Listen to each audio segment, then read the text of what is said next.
వివాహిత సుష్మా ఆమె కొడుకు మృతిపై బంధువులు అనుమానాలు వ్యక్తం చేస్తున్నారు. ప్రస్తుతం సుష్మా తల్లి ఆసుపత్రిలో చికిత్స పొందుతున్నారు. సుష్మా భర్త యశ్వంత్పై ఆమె బంధువులు అనుమానాలు వ్యక్తం చేస్తున్నారు. ఆస్తి కోసమే హత్య చేసి ఆత్మహత్యగా చిత్రీకరించే ప్రయత్నం జరిగిందేమోనన్న అనుమానాలు వ్యక్తం చేస్తున్నారు. దగ్గరలో ఉన్నప్పటికీ తమకు సమాచారం ఇవ్వకుండా పోలీసులు వచ్చాకే సమాచారం ఇచ్చారని చెబుతున్నారు.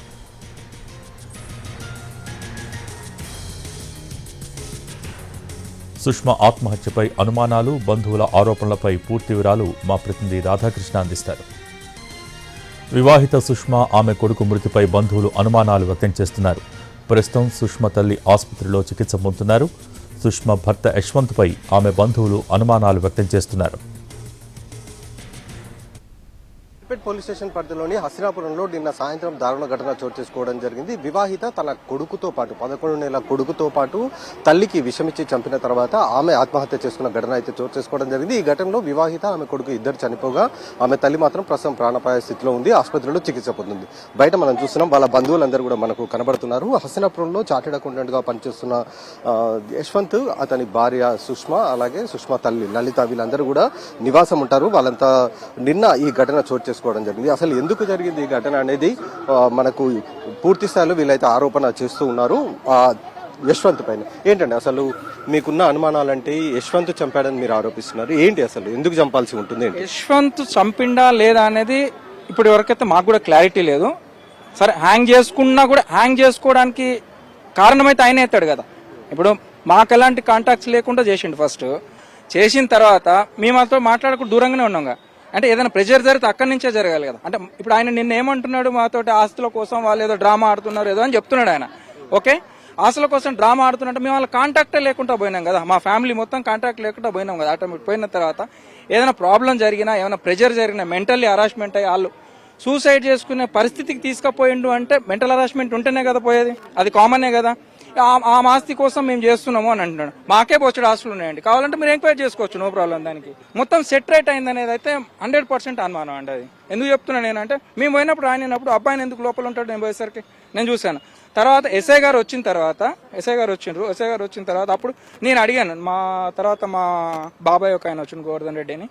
వచ్చిన తర్వాత మేము ఎందుకు ఫొటోస్ తీసుకోకూడదు, మేము ఇంతమంది వచ్చినప్పుడు మేము ఎందుకు రాకూడదు అని చెప్పేసి నేను కొంచెం అంటే, సరే తీసుకోండి నో ప్రాబ్లం అన్నారు. నేను కూడా ఫొటోస్ తీసుకున్నాను.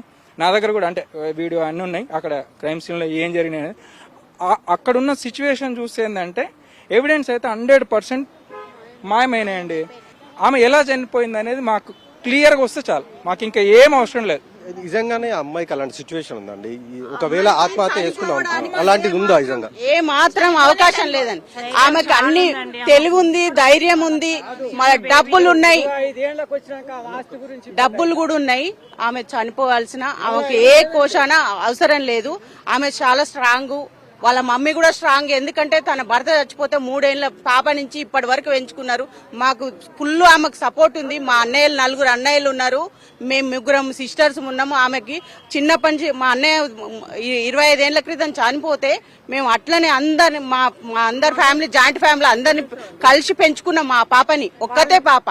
మా అన్నయ్యకు ఎవరు ఇక్కడ హాస్పిటల్ కి రాలేదు, అక్కడికి కూడా రాలేదు. యశ్వంత్ ఎక్కడికి రాలేదు. మళ్ళీ మాకేమో ముందు చెప్పలేదు. ఇప్పుడు జరిగినప్పుడు మాకు ముందు చెప్పాలి కానీ ఎవరైతే గార్డియన్స్ ఉన్నారో వాళ్ళకి చెప్పాలి కదా. ఇప్పుడు లలిత గారు అట్లా అయింది, వాళ్ళ సుష్మా ఇట్లా హ్యాంగ్ చేసుకుంది, చిన్న బాబుని చంపేసిండ్రు. ఎందుకు అయింది? ముందు మా అన్నయ్యనే కదా మెయిన్. మా అన్నయ్య కాలు గడికి కన్యాదానం చేసిండు. మా పెద్దన్న, మా రెండో అన్నయ్య సంజీవ్ రెడ్డి. మరి అప్పుడు వాళ్ళకి చెప్పాలి కదా. మేము పక్కనే ఉంటాం, ఒక 5-10 minutes లో మేము రీచ్ అయ్యేంత ప్లేసులనే ఉన్నాను, నేను పక్కనే ఉంటాను. అట్లా మాకు చెప్పలేదు. వాళ్ళ చుట్టాలు రిలేటివ్స్ కూడా అందరు వచ్చిండ్రు. వాళ్ళ బావ, వాళ్ళ చెల్లె, వాళ్ళందరూ మేము పోయేసరికే వాళ్ళు ఉన్నారు.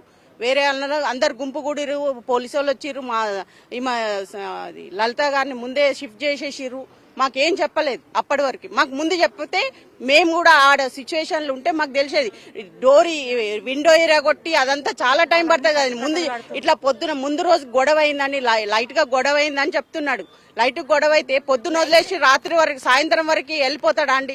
వెళ్ళిపోయిన ఒక్క మాటనే పోలీసుల తన ఫోన్ అనే చెయ్యాలి కదా, ఏమైందో ఒక ఫోన్ చేయాలి కదా. అంటే ఎవరైనా సూసైడ్ చేసుకున్నప్పుడు కంపల్సరీ ఏదో బాధ ఉంటే వేసుకుంటండి. వాళ్ళు ఎంతసేపు మాకు గొడవలు ఎందుకు తీసుకుంటారండి? ఏదో జరుగుంటుంది కదా. అమ్మాయి సూసైడ్ చేసుకున్నట్టు కంపల్సరీ సూసైడ్ నోట్ కానీ ఏదో ఇంటి ఇచ్చి ఉంటుంది, ఫోన్ అన్న చేస్తుంది. మాకు ఫోన్ చేయాలంటే అది ఇంటి ఉంటుంది. ఆ హాఫ్ అన్ అవర్ లో మేము వెళ్లే లోపు వాళ్ళ రిలేటివ్స్, ఆ అబ్బాయికి లేకపోయినా వాళ్ళ రిలేటివ్స్ ఏదో మొత్తం ఎవిడెన్స్ స్పాయిల్ చేసిరండి. ఆ ఎవిడెన్స్ మాకు కావాలి. ఇంకొకటి, వాళ్ళు తెచ్చుకున్న బాటిల్స్ నుంచి పాయిజన్ కూడా ఎక్కువ కన్జ్యూమ్ చేయలేదు. అటువంటప్పుడు చిన్న దాంతో పాసిబుల్ కాదు. ఇంకోటి, ఏ తల్లి కూడా కొడుకుకి విషయం ఇచ్చి చదువుకోదు. ఎంత బాధ ఉంటే చంపుతుంది అనేది కదా. చిన్న పిల్లప్పుడు చచ్చిపోయాడు మా తమ్ముడు. ఇన్నేళ్ళ సంగతి కాదు. ఆస్తులుంటే మేము దాని ఇంట్లోకి రానియకపోతుంది. మా అమ్మాడి ఆస్తులు టీవీలో ఇచ్చిండు. ఎట్లా ఇస్తాడు? ఆస్తులు అంటే మేమే పంచుకుందాం, దాన్ని ఎగొడతాం. ఆస్తులు మేము తీసుకోవాలంటే దాన్ని ఎగొడకపోతున్నా. పిల్లప్పుడు ఎగొడకపోతున్నా. మా అత్తమ్మ ఇక్కడ బతికే ఉన్నది. ఇప్పుడు మీ ఆస్తి గురించి మేము ఎట్లాడుతాం సార్? ఇప్పుడు ఆయన ఏమంటుండే, నిన్న మీరు చూడండి, ముగ్గురు చనిపోయినని చెప్తున్నాడు. ఆల్రెడీ అత్తమ్మ పైన హాస్పిటల్లో ఉన్నది, ముగ్గురు చనిపోయినని చెప్తున్నాడు. చేయండి మీరు, అత్తమ్మను కూడా బతికే ఉన్నది, చనిపోయినని చెప్తున్నాడు. ముగ్గురు చనిపోయిందని చెప్తున్నారు. మీరు స్క్రోలింగ్ లో కూడా చూడండి, ముగ్గురు చనిపోయిన ఓటు వస్తుంది గడుకోసారి, దాంట్లో ముగ్గురు చనిపోయినని చెప్తున్నాడు. ముగ్గురు చనిపోయినని చెప్పడం ఏంటి? ఆ మధ్య హాస్పిటల్లో ఉన్నది కదా, ఎందుకు చెప్తున్నాడు ముగ్గురు చనిపోయిన? ఏం అవసరం అండి? ఇక్కడ హాస్పిటల్ మా లలిత ఉంది.